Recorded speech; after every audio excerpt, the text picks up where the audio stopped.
Sebelum lanjut nonton video ini, jika kalian suka dengan channel Pegawai Jalanan, silahkan kalian support kami dengan cara subscribe dan klik tanda loncengnya. Silahkan gunakan headset Anda untuk mendapatkan kualitas suara yang jernih. Selamat menonton.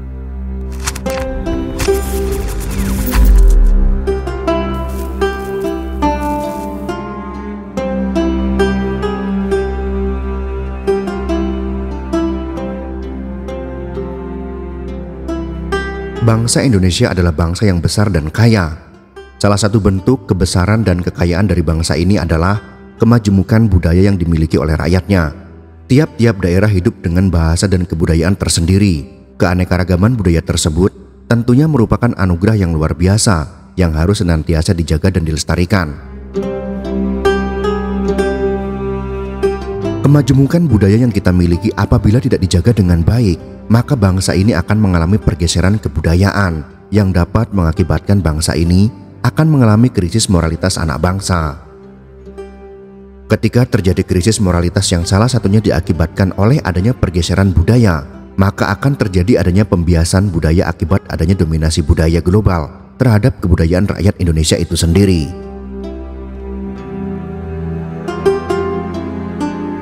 Hal ini akan mengakibatkan pada masyarakat kita tidak lagi mengedepankan kebudayaan warisan leluhur yang adiluhung, tetapi mengutamakan budaya yang diadopsi dari budaya asing.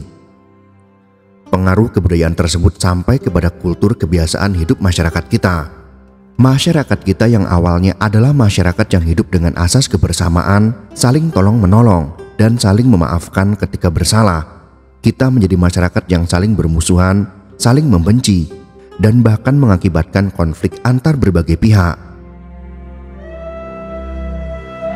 Aksi ini dipicu karena warga menolak pembangunan gereja Santa Clara di Jalan Perwira, Bekasi Utara, Kota Bekasi. Banyaknya masalah yang sedang dihadapi bangsa ini merupakan krisis multidimensi di berbagai bidang kehidupan, baik di bidang ekonomi, politik, sosial budaya, dan lain sebagainya. Jika ditelaah dengan seksama, semua krisis tersebut terjadi bermula dari krisis moralitas. Banyak fakta dan realitas yang menunjukkan bahwa saat ini tengah terjadi fenomena melunturnya moralitas bangsa. Pengaruh krisis moral tersebut menyebabkan bangsa ini akan semakin terpuruk dan menjadi bangsa yang terbelakang. Bisa jadi bangsa ini akan menjadi hantu bagi rakyatnya sendiri. Kecenderungan merosotnya moral bangsa akhir-akhir ini terasa di semua strata kehidupan. Krisis moral ini bisa menjadi bom waktu bagi bangsa ini yang dapat meledak dalam waktu tertentu. Mengingat betapa pentingnya peran moral dalam kehidupan kita, maka perlu ada upaya yang serius untuk membenahi dan menangani krisis moral yang sedang melanda bangsa ini. Dengan terus berupaya menggali nilai-nilai moral dari budaya tradisi yang tinggi dan adiluhung. Upaya penggalian ajaran-ajaran moralitas dari budaya lokal Indonesia ini menjadi lebih nampak penting ketika kita sadar bahwa kita membutuhkan sebuah karakter dan jati diri sebagai bangsa. Pertunjukan wayang kulit bagi orang Jawa dipandang sebagai bahasa simbolis dari kehidupan yang bersifat rohaniah daripada lahiriah. Orang melihat pertunjukan wayang tidak sekedar untuk mencari hiburan, karena pertunjukan wayang mengandung nilai-nilai ritual yang sangat dalam yang diwujudkan dalam simbol-simbol. Simbol-simbol tersebut merupakan media bagi orang Jawa untuk berkomunikasi dengan dunianya.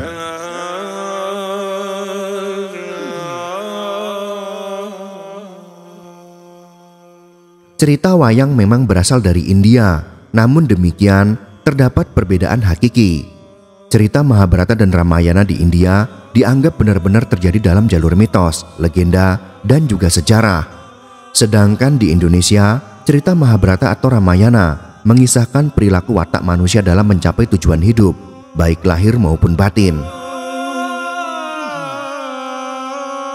Wayang bagi masyarakat Jawa berfungsi sebagai tontonan, tuntunan, dan tatanan. Salah satu perbedaan menonjol antara cerita wayang kisah Mahabharata Ramayana versi Indonesia dan India adalah keberadaan tokoh Panakawan atau Punakawan. Punakawan adalah tokoh pewayangan yang berperan sebagai pengasuh dan penasehat para kesatria. Punakawan adalah khas kreasi manusia Jawa yang tidak dijumpai dalam kisah Mahabharata asli India. Seru Khair dalam bukunya Wayang Purwa An Ethnologic Study cetakan tahun 1896 menyebutkan bahwa Semar dan anak-anaknya, yaitu Punakawan, hanya merupakan fantasi orang Jawa yang dimasukkan dalam kisah dari negara lain untuk mendramatisir sejarah kepahlawanan nenek moyang orang Jawa. Syekhu Khair berpandangan khusus tentang Semar adalah tiruan dari tokoh Widusaka dari India, dengan alasan tidak ada tradisi banyolan di tanah Jawa pada waktu itu.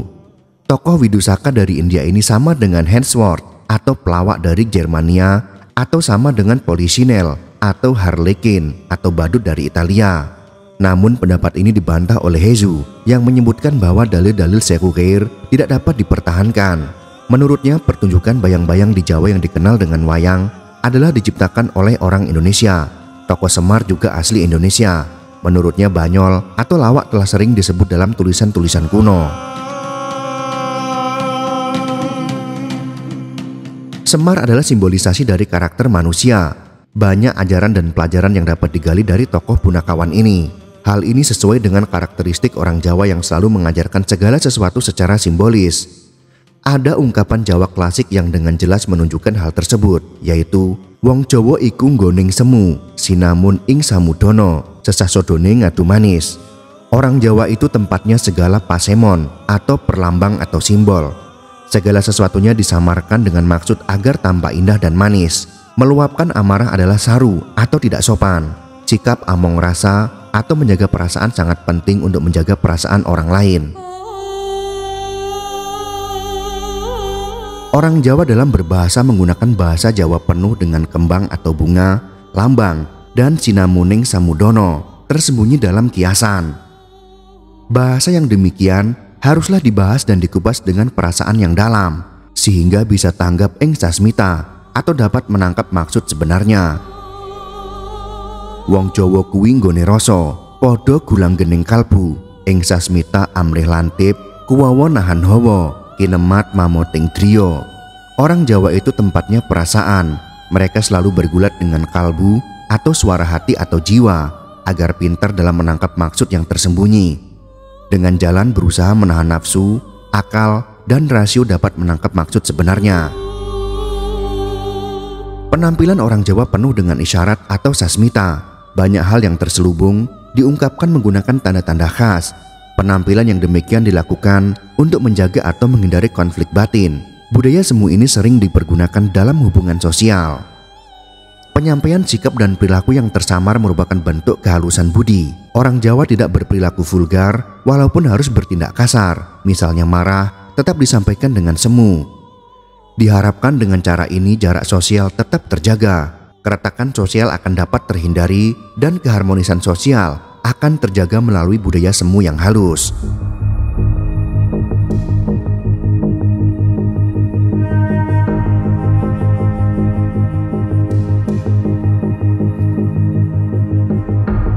Makna simbolik tersebut tentunya dapat digali dari berbagai aspek yang memungkinkan ada. Bentuk wayang kulit diyakini sebagai penggambaran aspek lahiriah dan sekaligus gambaran sebuah konsep yang non-material. Bentuk hidung, mulut, mata, dan juga tangan jelas menggambarkan karakter tertentu. Di samping itu juga terdapat simbol dari konsep yang berupa kedudukan dan status tertentu. Semar merupakan salah satu dari prepat Punakawan yang sangat populer. Secara visual, Semar ditampilkan dengan unsur utama yang dapat digunakan untuk mengenalinya. Ciri khas tokoh wayang menurut Raden Mas Sulardi dapat dicermati pada 6 bagian tertentu dari tokoh wayang Purwa atau Punakawan, yaitu bagian muka, kepala, dan perhiasannya, badan, tangan, posisi kaki, memakai dodot, dan atribut busana tokoh tersebut. Ki Cipto Sangkono berpendapat, untuk mengetahui karakter dan ciri-ciri tokoh wayang Purwa dapat dicermati melalui candra panca. Candra panca adalah 5 aspek penentu dalam objek wayang Purwa, seperti netra, yaitu liepan, kadelen, peten, telengan, plelengan, dan penanggalan. Netya yaitu sumek, somek, soma, sumengah, dan samun. Wanda yaitu ruruh, sereng, sirung, serang, dan juga sarang. Dedek pengadek yaitu pitekso, prakoso, ngoprek, ngerapoh, dan ngeripik. Serta solah bowo yaitu cakep, cukup, cikat, cakut, dan juga cakcek. S. Haryanto dalam Bayang-Bayang Adiluhung, Filsafat, Simbolis, dan Mistik dalam Wayang, cetakan tahun 1992, halaman 47 sampai dengan halaman 53.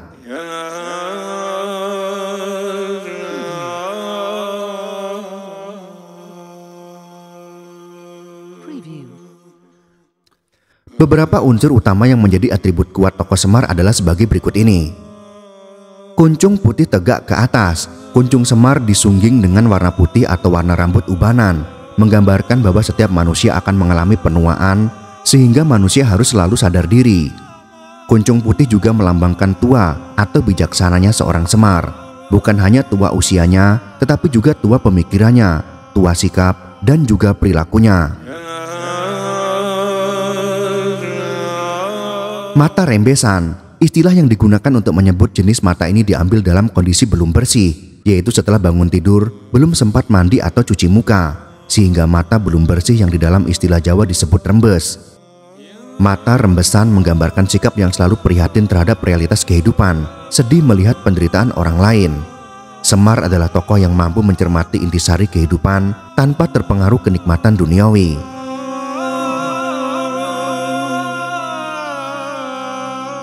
Hidung sunti. Jenis hidung sunti ini khusus diterapkan pada tokoh Semar, wayang kulit Purwa di Jawa. Menilik bentuk hidung punakawan ini menunjukkan tokoh ini sudah berusia lanjut. Hidung sunti menggambarkan bahwa dalam kehidupan manusia haruslah tajam penciumannya, mencium segala keluh kesah yang ada di sekelilingnya.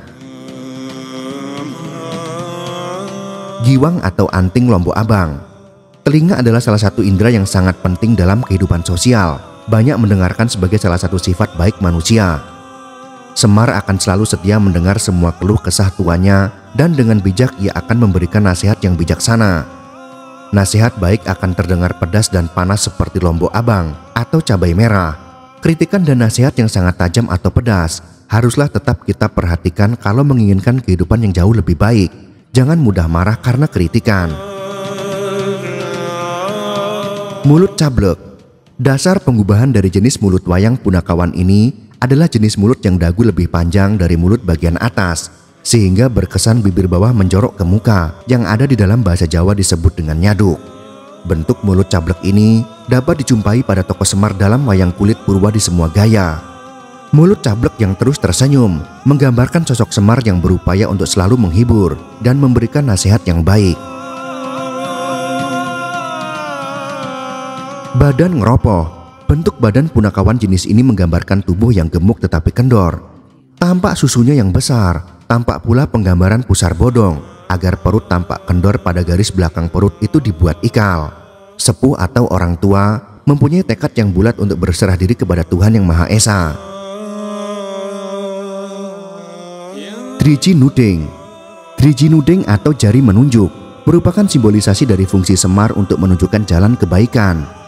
Driji Nuding juga bagian dari gerakan dalam sholat yang melambangkan kepasrahan kepada Tuhan Yang Maha Tunggal.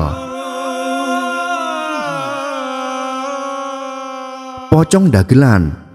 Pocong dagelan merupakan model penerapan kain dodot pada Semar. Pocong dagelan melambangkan bahwa yang tidak baik sedapat mungkin harus kita sembunyikan, diletakkan di belakang. Kain kampuh poleng. Setiap warna pada kampuh poleng mewakili amarah manusia. Jika berhasil mengendalikannya, maka akan hidup bahagia dan sejahtera. Kampuh poleng juga menggambarkan lembaran kehidupan yang selalu berubah dan berkembang. Manusia haruslah selalu siap dalam semua perubahan dan perkembangan. Poleng kampuh disungging dengan warna merah, hitam, kuning, dan putih yang merupakan simbol amarah, al-wamah, supiah, dan mutmainah. Keempat nafsu manusia itu selalu bersaing merebutkan singgasana telenging ati. Jika berhasil menguasai singgasana itu, maka dapat hidup sejahtera dan bahagia.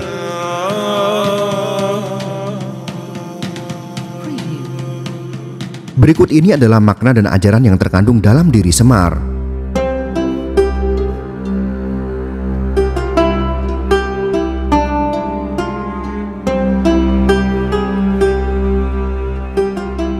Asal-usul Semar adalah keturunan dewa, namun tidak pernah membanggakan keturunan dan asal-usulnya. Justru mengambil peran sebagai manusia kelas bawah, namun berwibawa sebagaimana kelas atas.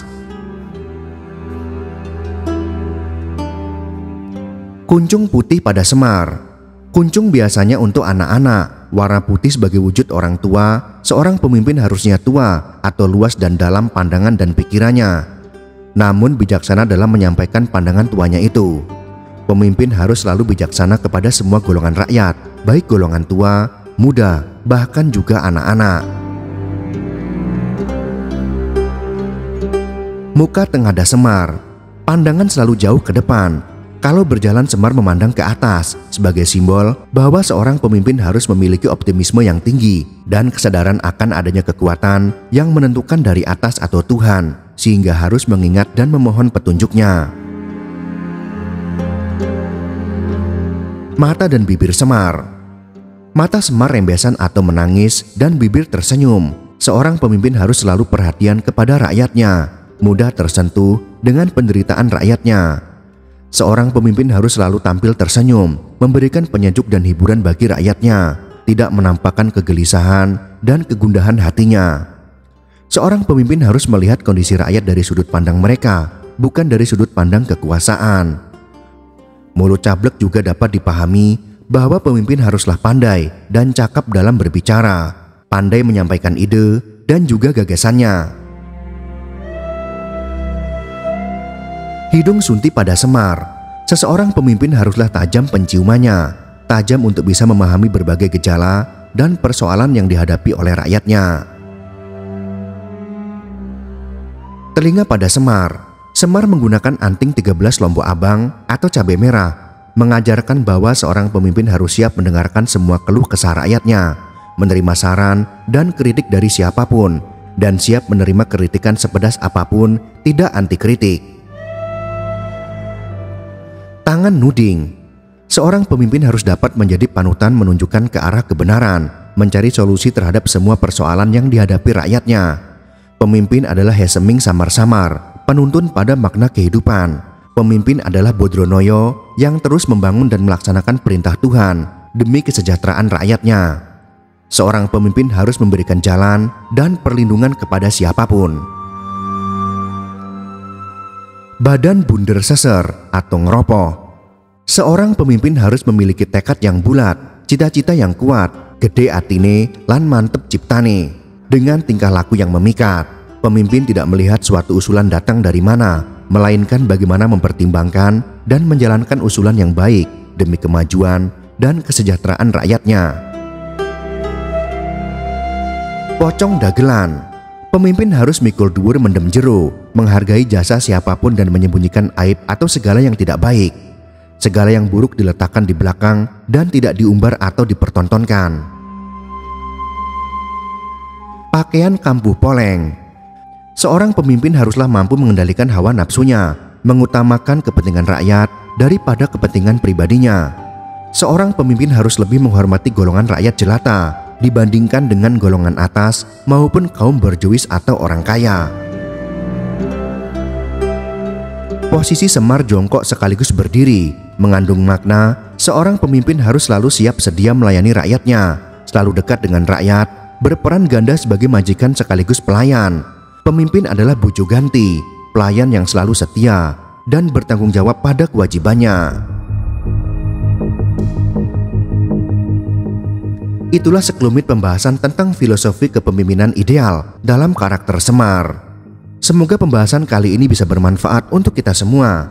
Jika kalian suka dengan video ini, silakan berikan jempol ke atas. Dan jika kalian menganggap video ini bermanfaat, maka bagikanlah untuk teman-teman Anda yang lain. Terima kasih sudah menonton.